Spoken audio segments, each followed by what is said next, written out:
of light, and welcome to those joining us with our wonderful streaming service. It seems to me it's a miracle of modern day technology that there are so many more who are still in physical bodies joining us for the service, but also joining us are those who no longer have a physical body, those who have links with our work from this incarnation or maybe other incarnations. So a lovely group of those in the heavenly temple, and of course the angels too. Wonderful company of angels. So we're all together in this beautiful, beautiful temple that is so closely linked with the heavenly temple, no separation at the inner level, to enjoy our harvest service together. And we open our service with where's dear Jenny?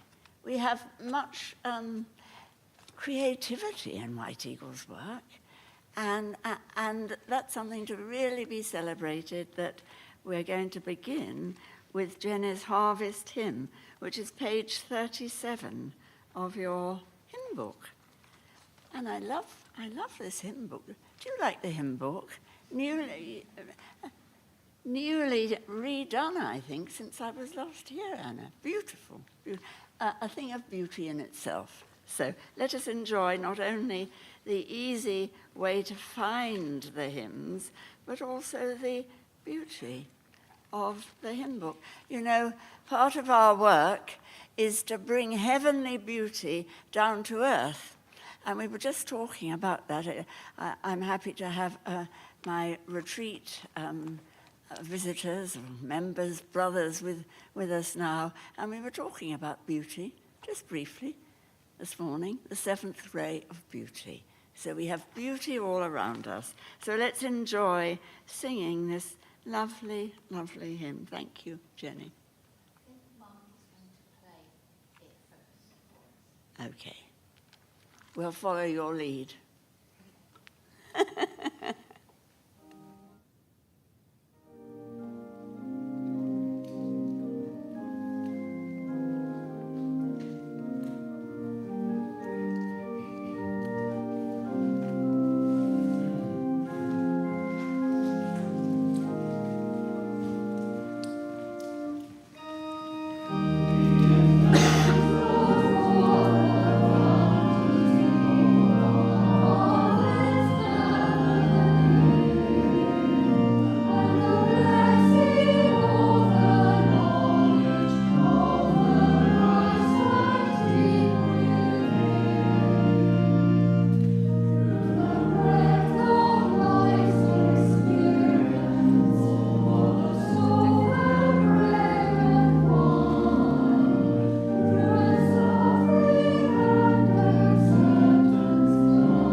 Now, yesterday the sun moved into the beautiful zodiac sign of Libra, and that is a sign that has a strong influence of Venus with it and brings a ray of peace and divine harmony.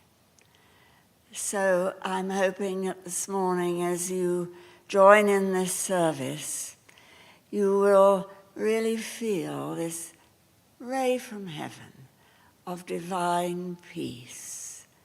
Peace for the world, but peace in our hearts, and absolute harmony, as well as joy. And of course, we're quite close to the full moon time too, so very powerful for that reason, and the equinox. There's a very lovely feeling of the autumn, isn't there? I love autumn time. Nature's starting to look particularly beautiful with all the berries and the fruits and the birds are singing again, almost like spring. As I walked round the temple gardens, I thought, they're very happy too at this special time of Thanksgiving. Now I'm going to just read a few of the opening words of our beautiful earth healing service. Many of you join in that regularly, and it's a very lovely development of our work in the last years that we have this special service that all members can join in. And it's so important. There has been a growing awareness, hasn't there, of the need to look after Mother Earth and restore the harmony. And so, as we enter this time of communion, we reflect on our link with the earth and the world of nature, which nurtures us. We reflect on our link with the wider heavens and the higher worlds of spirit, which uplift us. We are linked with Mother Earth and Father Sky. We would come into that place of peace and balance in our own heart, the place of light, of creative light and love, the place of the spiritual sun. And so, in the name of Father, Mother, and Son, we pray that we may work in cooperation with the angels who are the inner life of our Earth planet and its guardians. And so inwardly now, let us rise into the heart of the star that's shining so radiantly upon us all from the heavenly temple of healing. And let us pray that we may all be filled with the light of our Father, Mother God, that we may be used in service for our beautiful planet.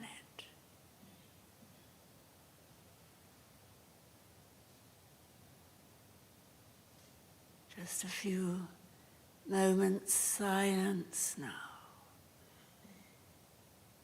as we feel the great angels all around us in the physical temple and the heavenly temple, which are united now through our aspiration together. and everyone present, physically in the temple, and those joining us with streaming. We are all bringing our gift of light for the angels to use for the healing of our planet.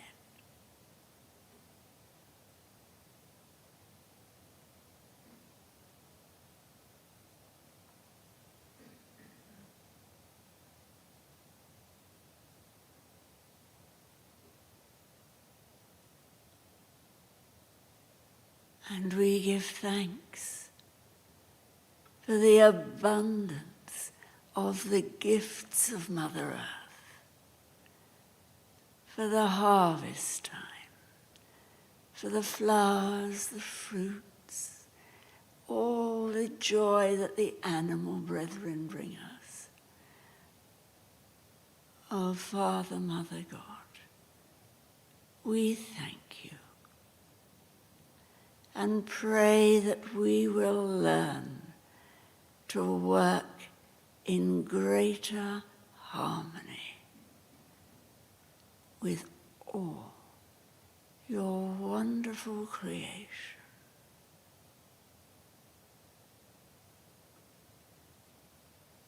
One family,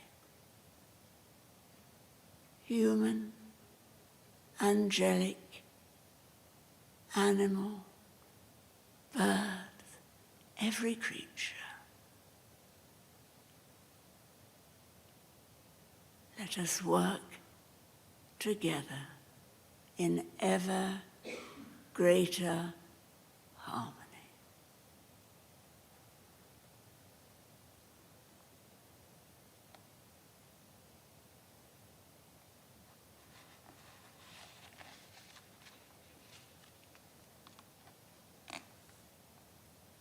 Amen.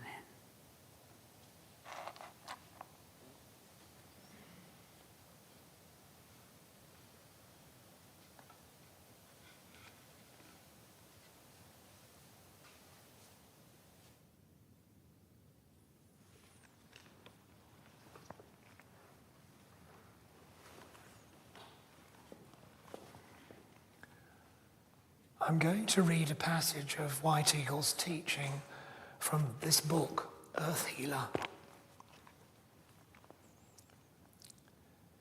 And it's entitled Angel Wings.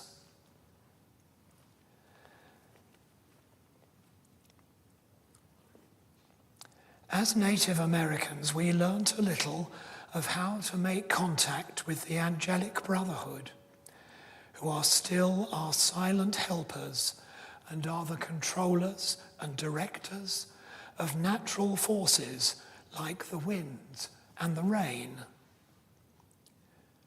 Remember that when a person can see and recognize the presence of angels, he or she is tuning in to the infinite spiritual power. These angels are powerful beings, and when we send forth peace and goodwill, not merely by word of mouth, but from the substance of our spirit, we are causing the angels to be drawn once again into our midst, as the thought power of humans is a real, living and vibrating force in the world of spirit.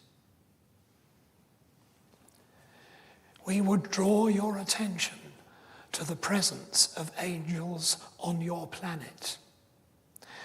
We want to open your consciousness to the importance of working with the angelic kingdom.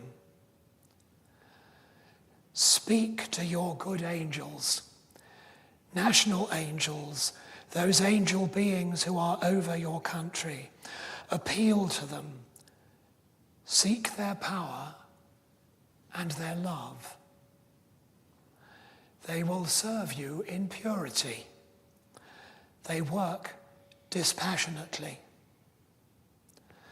They have a great deal to do with the spiritual evolution of humanity, And in this present period of the Earth's development, you will find much greater angelic power will be in evidence on your planet, stimulating the heart center of the Earth itself.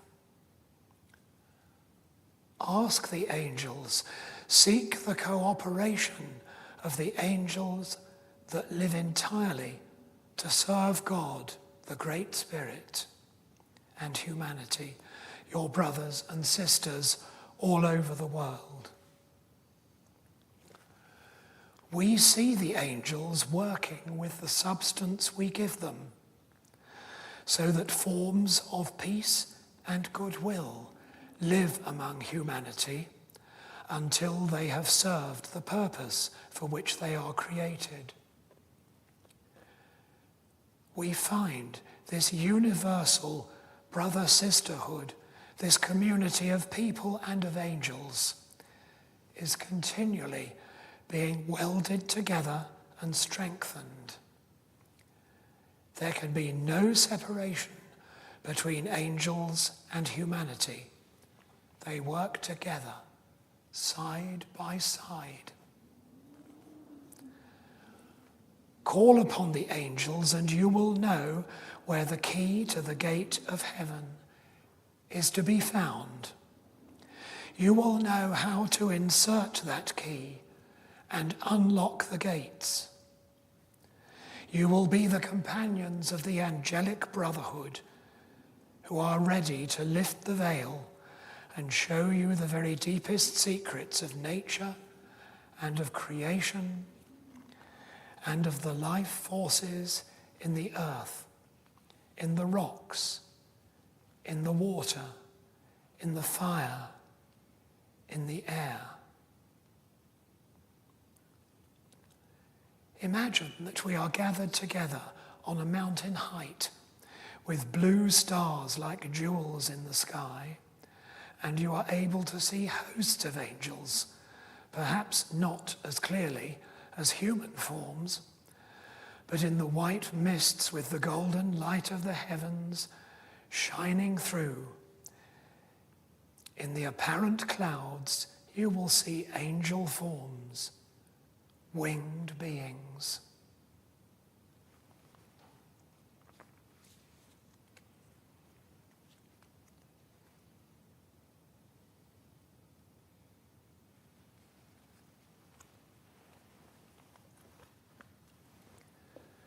And now the choir are going to sing to us.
Music has always been a very important part of White Eagle's work, and it's so lovely to have live music.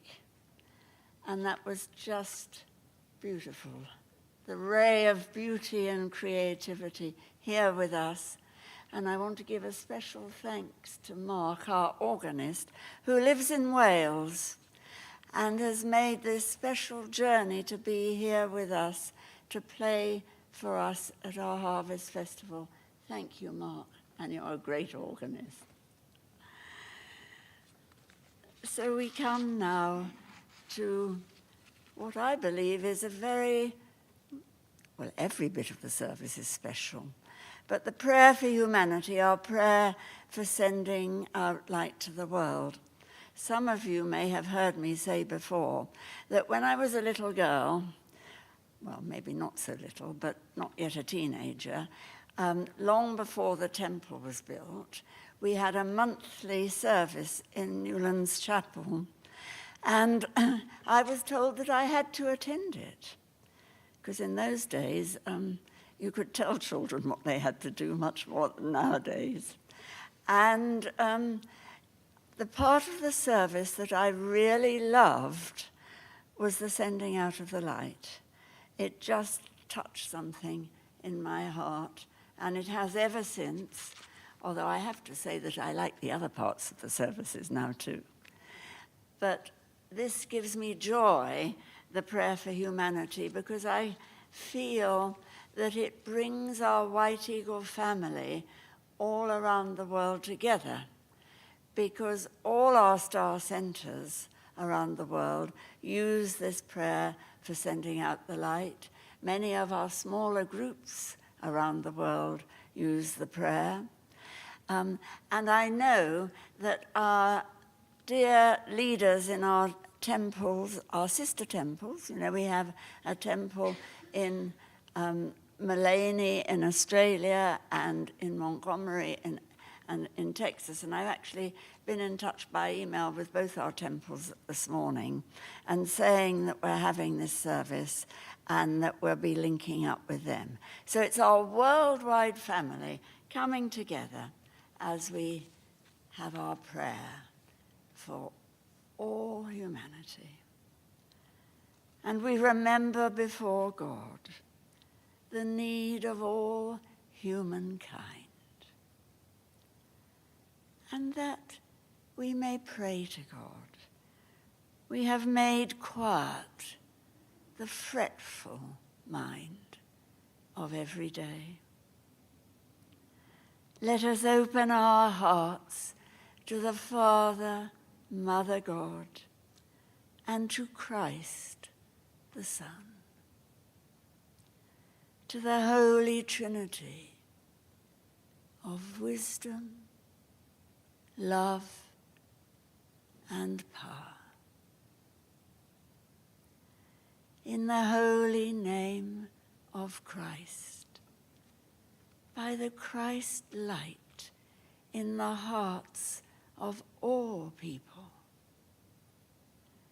we call upon the great angels of Christ. We feel their presence and their power.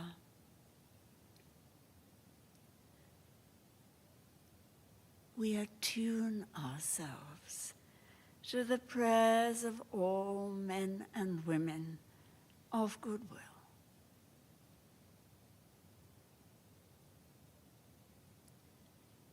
Being thus prepared and ready before God, with all the will of our minds, with all the love of our deepest hearts, we send forth the light. We send it forth as a great star of light, a blazing star, withstanding, overcoming all evil, triumphant over darkness and death, a star of the Christ light. By all the power of Christ within our hearts, we send forth the light.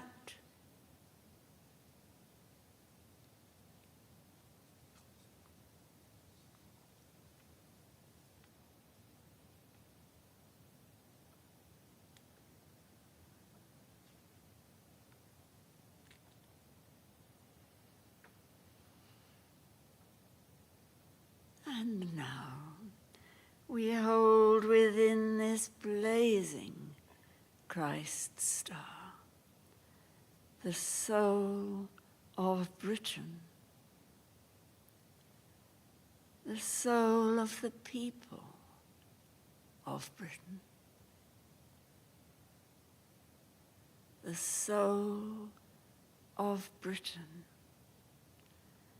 that the rays of the ancient spiritual fire which burns therein may rise and illumine the hearts and minds of the people of Britain with brotherhood and goodwill. And may the rose of love bloom in the heart of Britain, and its fragrance bring healing to the world.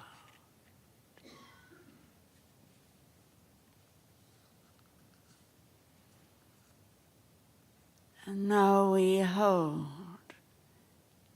in the star and in the care of the great angels of the star, those areas of the world that are particularly troubled now with natural disaster. We hold all those affected by the terrible flooding in Libya, in the heart of the star.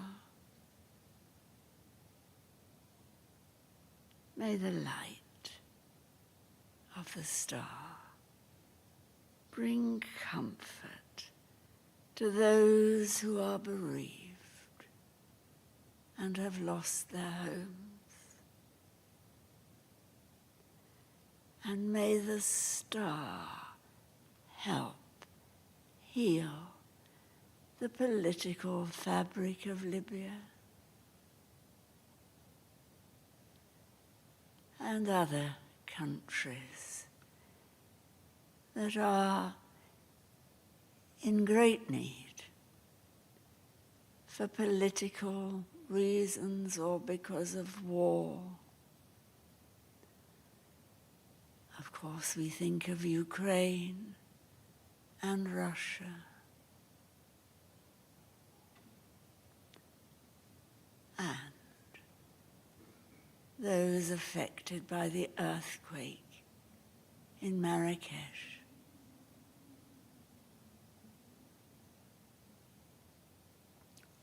You know, the star can create miracles and help, aid, reach where it is most needed.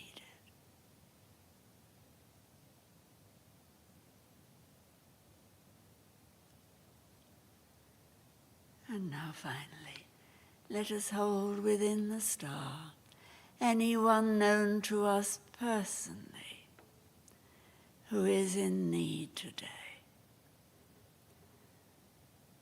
Silently name them and know that they will be helped and comforted by the healing angels of the star.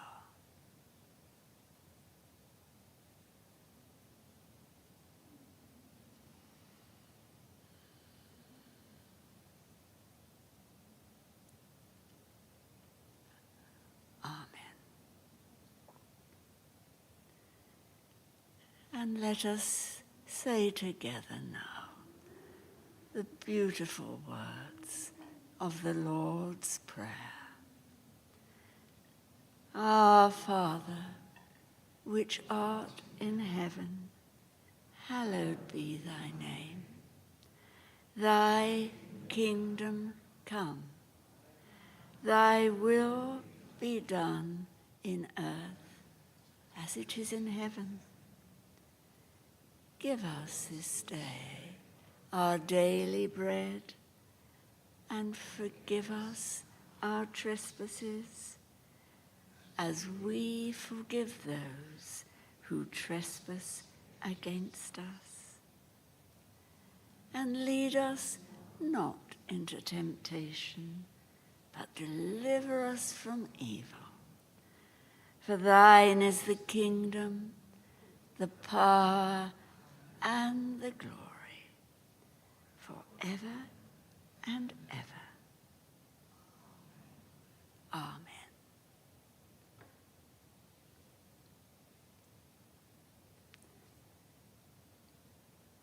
And now we have a lovely hymn that we can join in singing. A simple, beautiful hymn, God Who Made the Earth. It's number 35 in your book. Do we stand? Yes, everybody stand, please, for singing the hymn.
Harvest, a word we all know. How often do we think about what it means? Perhaps the display here will help. But it's something that many of us, harvest that is, tend to take for granted. Not surprisingly, most of us, when we want something to eat, we go to the supermarket and buy something.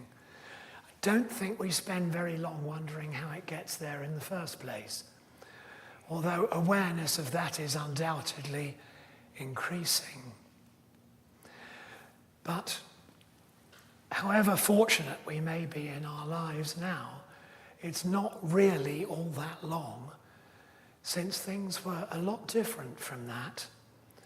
And go back a couple of 100 years, and Harvest Festival truly was an occasion for giving heartfelt thanks, because without it, an awful lot of people would never have got through the following winter. Life is a fragile thing. It's a strong thing as well. A strange combination, isn't it? Life is very strong, but it's also very fragile, at least physical life is. And I sometimes think back to those pioneers, pilgrims, for example, who went over to America early in the 17th century. They didn't really know where they were going, what they would find when they got there, and how they would live. They did know that they would have to grow themselves some food, because where else would it come from? And so they took various plants and seeds with them. Some survived the voyages and some didn't. And for 15 or 20 years, I should think, those of you who are expert historians may know better than I, they really lived on a knife edge. And if any crops failed, the winter was indeed a hard one. They, some of them anyway, learnt to learn from the native peoples, but they had a very rough time of it. And in the early years of their colonization, a huge proportion of them died. That's how important harvest is at the physical level. It really, really matters. And we need to be thankful for it, which is why we have these services. I wasn't brought up in the White Eagle Lodge, but I was brought up in the Church of England, in a little village, and every year a huge thing was made of Harvest Festival. Everybody turned out to church. The place was packed. Beautiful displays, flowers, everything, just to remind us of how fortunate we are. However, the word harvest can also be taken a bit too narrowly. It isn't just about food. Harvests come at other levels. The rewards that we have in many things at many levels, many of them not tangible at all. And when we think harvest, it might help us to also think of all those things that we either are or should be thankful for. White Eagle said many times how important thankfulness is. And it can make our lives better. My mother-in-law, don't worry, this is not going to be a sick joke. My mother-in-law used to sing. She didn't have a brilliant voice, but the thing she enjoyed most was count your blessings one by one. That's one I think they took to America. I know I've heard it sung there. The Pilgrim Fathers took to America, and it becomes hackneyed after a while, but we should, really, not only because it's a good thing to do, but it makes us feel better. At present, nobody would say the world is in a particularly good state, I think. It has an awful lot of problems. Lots of things are really hard for a lot of people. Jenny called many of them in the prayers just now. And we may not be able to rush to the places where these things happen, but at least let's show respect to everybody else by being truly thankful for what we've got, what we've received. Now, the harvest wouldn't get to be what it is. Again, as we've heard earlier in the service, if it were not for the angels. That's another word that's taken for granted. We talk glibly about angels. How much do we know about them? How much do we think about them? Do we ever attempt to make contact with them? As far as I'm aware, every known religion or spiritual path involves angels, a belief in angels, a knowledge of angels. They may not be called that. That depends on the path that you're on. But they are very, very important. And very conveniently, just a few days' time is the most important day in the Christian calendar, at any rate, for celebrating the angels. 29th of September, Michaelmas, we call it, don't we? Or we used to. Certainly when I was a boy, everybody called it that. The Feast of St. Michael and All Angels. Now, we've heard a bit about what angels are in the reading that I gave you earlier and what Jenny has said in the service. But let's just examine this a little more.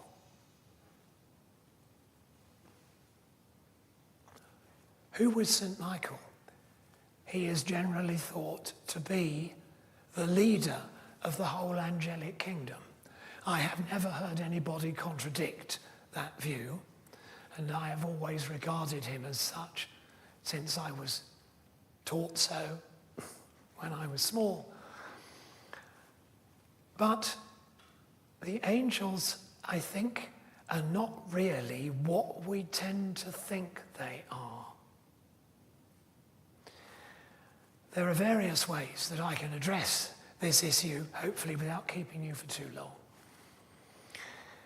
But first of all, since we're at Harvest Festival, White Eagle tells us firmly that the angels cooperate with us intimately in the production of food. Never mind other things, there are plenty of other things. But that we would not get the harvests we get simply, purely from our own work, though that is essential as well, but also from what the angels do. Now, what is the farmer's average view of the most important condition in their lives? The weather. So, what are you bringing in here? The angels of the elements.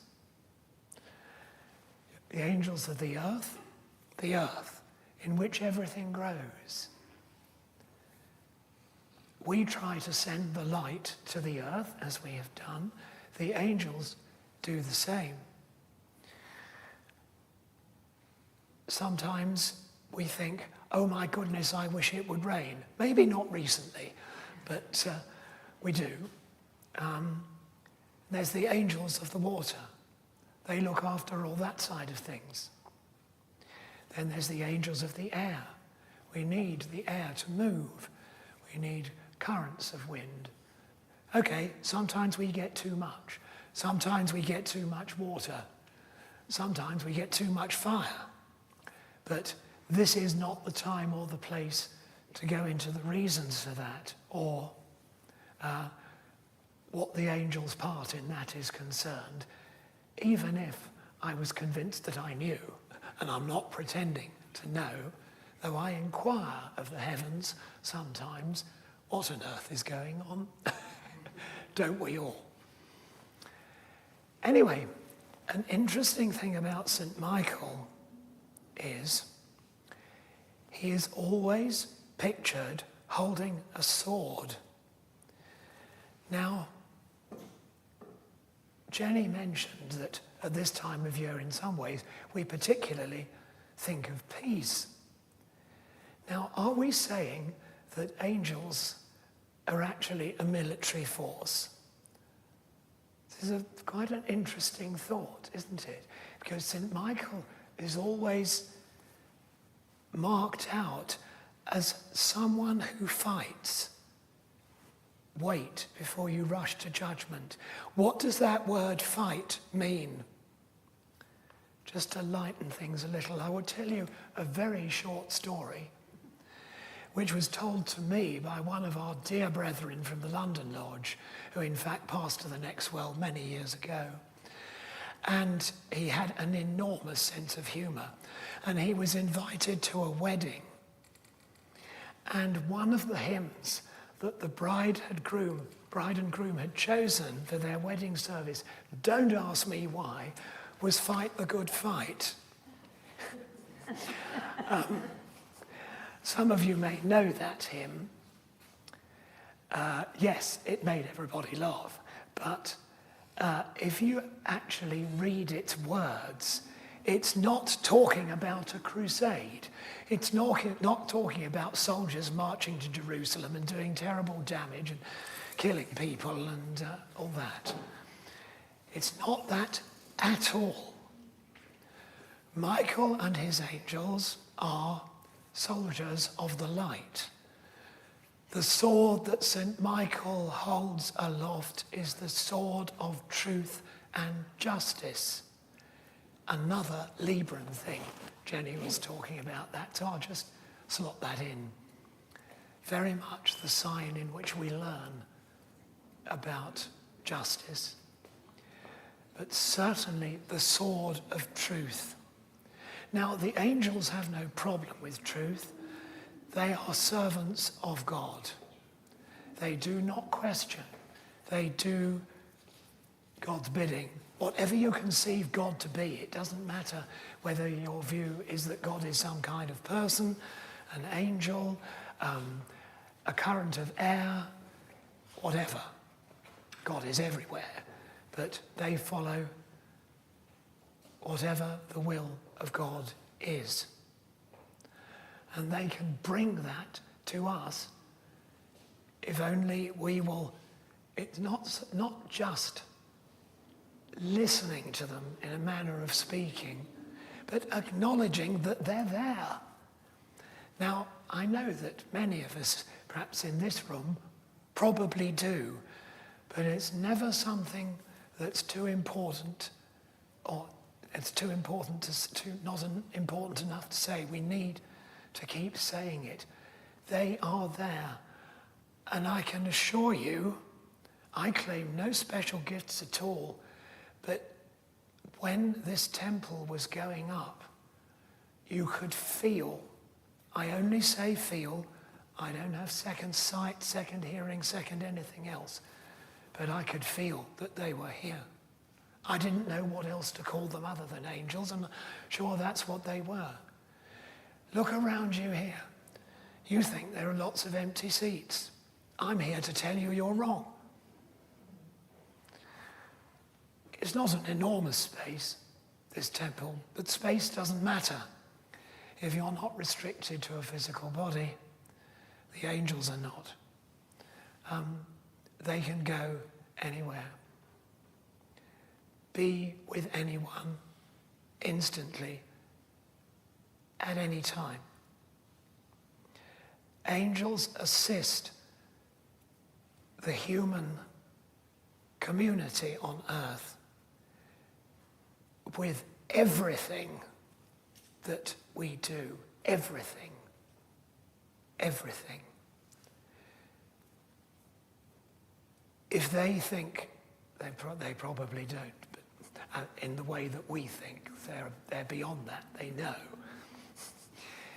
If they know that something has gone wrong in the world, whether it's the world as a whole, or whether it's our little individual lives, they won't be perturbed. They will go on doing what they do because they know that spiritual law will set things right.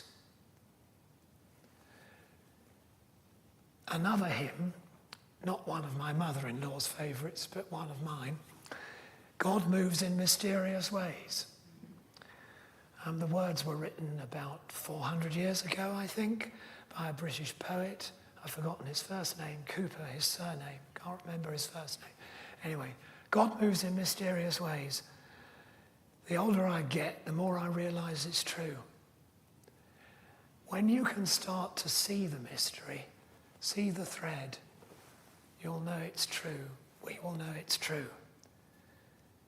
This is not an easy time to be living. In fact, for most of us in this room, if not all, I don't think the world has been going through a more difficult period than it is now. But let's not forget that the angels are helping us through this. They are there. As I said, we need to acknowledge that they're there. So to do that, I'm going to suggest that we close our eyes and we don't make too much of an effort. This is not about making an effort. It's about just not worrying, living in the moment, and being conscious of the place in which we are. This is a focus for spiritual power, this building, and was deliberately built to be such.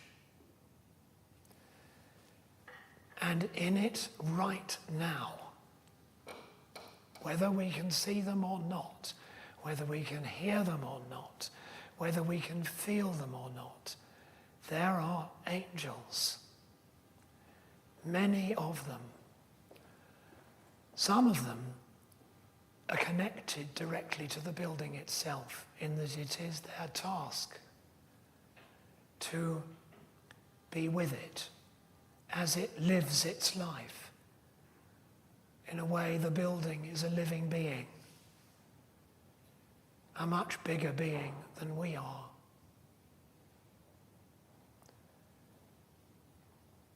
When it was first built, you might have made the mistake of thinking, oh, the temple belongs to the lodge. Oh, no, it does not. The lodge and all of us and anyone who wants to belongs to the temple. The angels of the temple are in charge. I'm not, Jenny's not, none of us are. The angels are. And they guide our work. So, let us rise in spirit. Rise in spirit. Don't strain, just know that we are surrounded by them. And their purpose is entirely beneficent. They can lift us. They can make us more aware.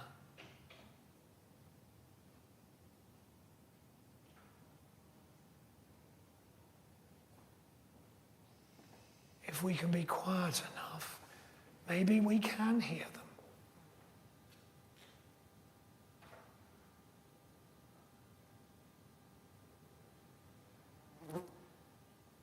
If we do, I think we shall find that they are making music.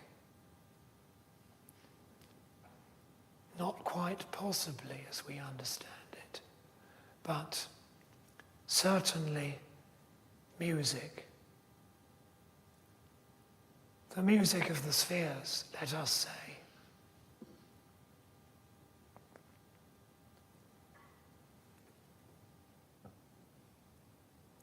And as we relax into their company, as we rise in heart and thought, into the center of the temple comes the Master.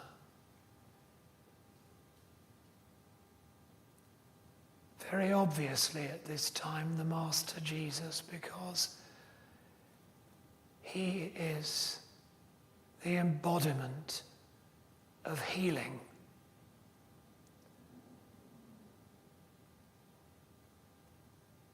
That healing that the world and all of us need. The great healer.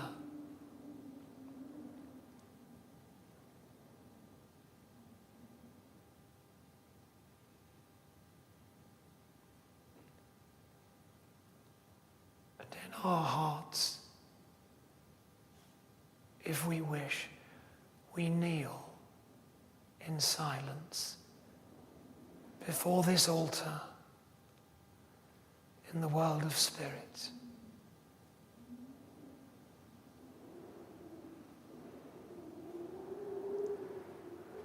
As the Master blesses the elements of communion, the symbols of the bread and the wine.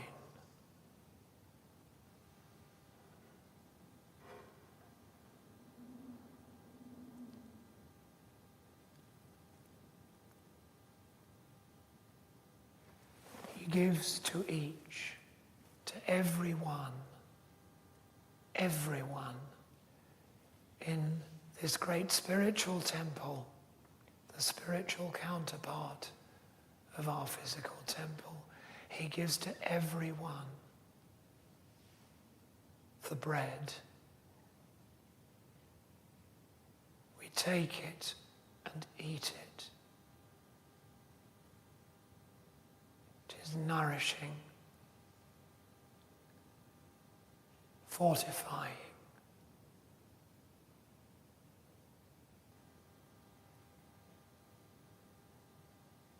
We give thanks for the bread.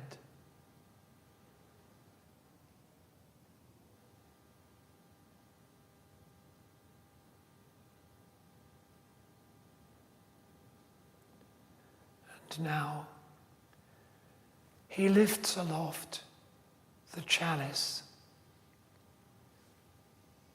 the goblet full of light. Can be described no other way. We call it wine, but it is light. The chalice of light.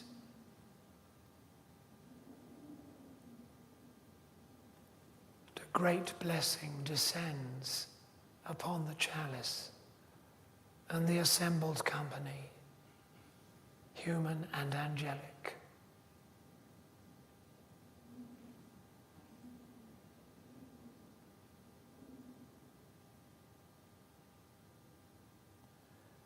And now, to each, he gives a sip from the goblet of light, the chalice of light. And as we partake, we feel that beautiful energy fortifying us, strengthening us.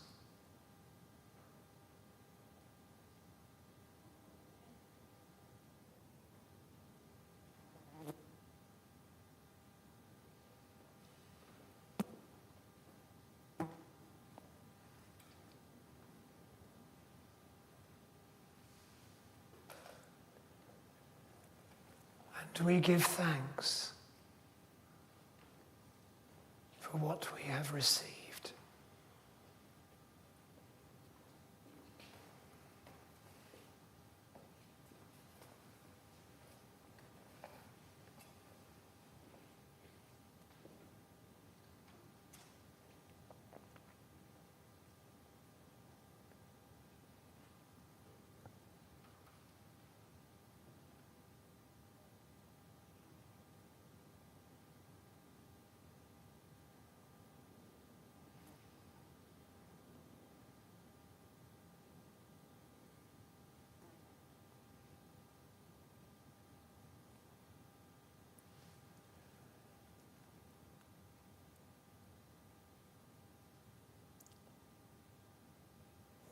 Gently, the Master bids us rise,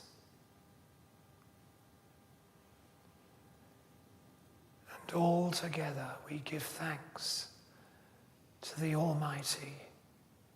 However we may perceive the Almighty, we give thanks.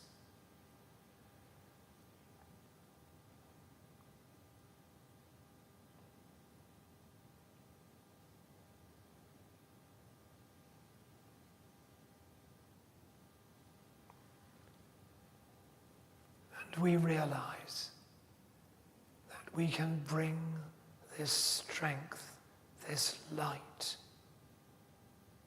back with us in our hearts to a troubled world that so much needs it. But before we come right back to that world, let us leave the spiritual temple and go into the spiritual garden. So beautiful, so full of plants and trees and creatures of all sorts, all glorifying God as we are doing.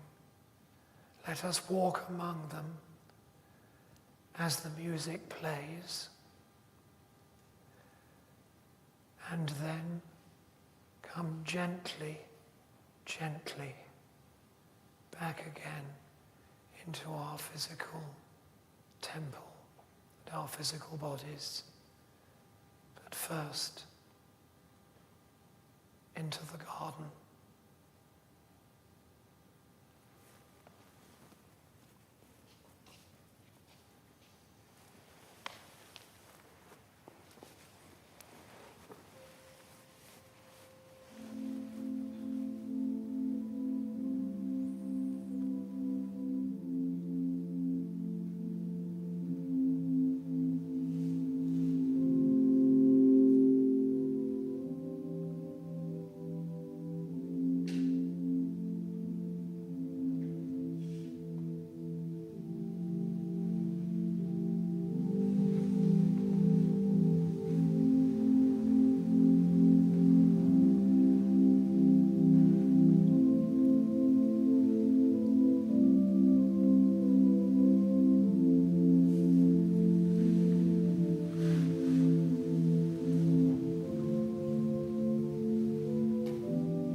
And so we come to our last hymn that we sing together, and it's "We Thank Thee, Lord, for This Fair Earth," and it's number 95 in your hymn book.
So I'm going to read the beautiful prayer of St. Francis. It's very near St. Francis's Day. It just seems appropriate to end our service with these words. Lord, make me an instrument of your peace. Where there is hatred, let me sow love. Where there is injury, pardon. Where there is doubt, faith. Where there is despair, hope. Where there is darkness, light. And where there is sadness, joy. O divine Master, grant that I may not so much seek to be consoled as to console, to be understood as to understand, to be loved as to love. For it is in giving that we receive. It is in pardoning that we are pardoned. And it is in dying that we are born to eternal life. Amen.